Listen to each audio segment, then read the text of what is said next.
À Felice Bauer, Prague, du 6 au 7 janvier 1913.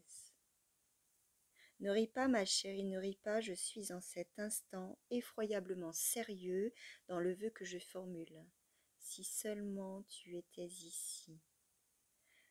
Je calcule souvent pour m'amuser combien d'heures il me faudrait pour arriver au plus vite et dans les meilleures conditions chez toi, et en combien d'heures tu pourrais être chez moi. C'est toujours trop long, beaucoup trop long, si désespérément long qu'on ne peut, même s'il n'y avait pas d'autres obstacles, eu égard à cette durée, se résoudre à essayer. Ce soir, je suis allée de la maison jusque dans la Ferdinandstrasse, où se trouve le magasin de votre représentant. C'était presque comme si j'avais là-bas un rendez-vous avec toi. Mais j'ai fait le tour de la maison tout seul et suis reparti tout seul. Je n'ai même pas trouvé la mention de la société Lindstrom sur les panneaux des sociétés. Cet homme se nomme seulement représentant général d'une gramophone compagnie. Pourquoi?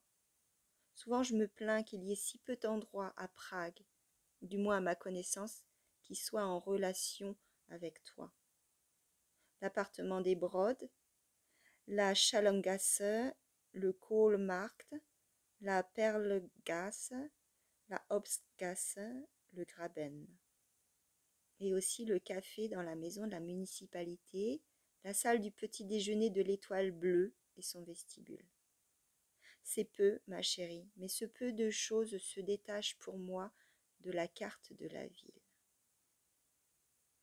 J'ai aujourd'hui tant de choses à te dire au sujet de tes 2 lettres de ce jour, que ta mère, si elle pouvait y jeter un coup d'œil, devrait en fait s'en étonner de la manière suivante. Comment peut-on seulement écrire quand on a tant de choses à dire et qu'on sait que la plume ne va laisser dans la quantité de choses à dire qu'une trace incertaine et aléatoire? Ma photo, tu l'as donc mise dans ton petit cœur. Ce n'est pas un petit cœur, c'est plus distingué.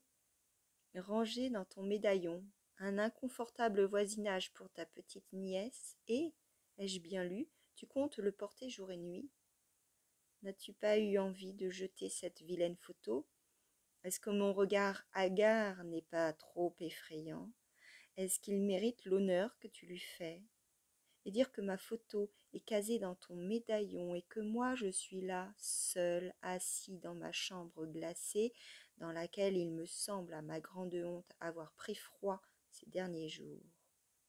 Mais toi, vilaine photo, attends donc un peu l'instant béni où je vais venir et où ma propre main te sortira du médaillon. Je ne te jetterai pas, mais ce sera seulement à cause des regards que Felice t'a peut-être prodigués. Je m'arrête là, il est déjà tard, je n'en finirai jamais de finir.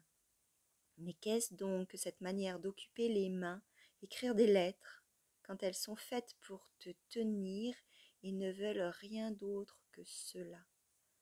Franz.